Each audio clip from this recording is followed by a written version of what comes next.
ഈശോയിൽ ഏറെ സ്നേഹമുള്ളവരെ, ഏവർക്കും ഒരു ശുഭദിനം ആശംസിക്കുന്നു. നമുക്ക് മദർ തെരേസയെ കുറിച്ചൊന്ന് ചിന്തിക്കാം. 1910 ജനിച്ച് 1997 സെപ്റ്റംബർ 5 ഈ ലോകത്തോട് യാത്ര പറഞ്ഞ മദർ തെരേസ. എന്തൊക്കെ പ്രത്യേകതകളാണ് ആ ജീവിതത്തിൽ.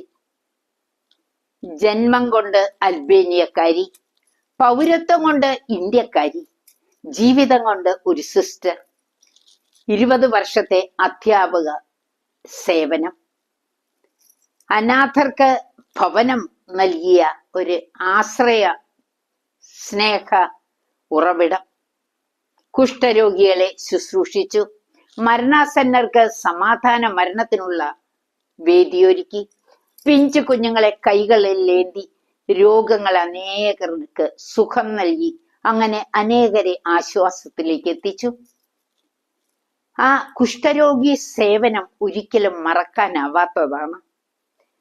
1979 നോബൽ സമ്മാനം നേടി. സ്നേഹമുള്ളവരെ, 1 പത്രോസ് 1:15 നിങ്ങളെ വിളിച്ചവൻ പരിശുദ്ധനായിരിക്കുന്നത് പോലെ എല്ലാ കാര്യങ്ങളിലും നിങ്ങളും പരിശുദ്ധരായിരിക്കുവിൻ.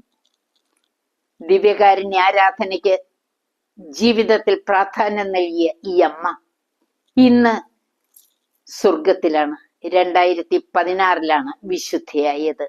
നമുക്കും അമ്മ മാതൃകയാണ്. ദൈവത്തിന്റെ കൃപ നിറയാൻ അമ്മ നമുക്ക് വേണ്ടി മാധ്യസ്ഥം വഹിക്കുന്നുണ്ട്. പിതാവിന്റെയും പുത്രന്റെയും പരിശുദ്ധാത്മാവിന്റെയും നാമത്തിൽ ആമേൻ.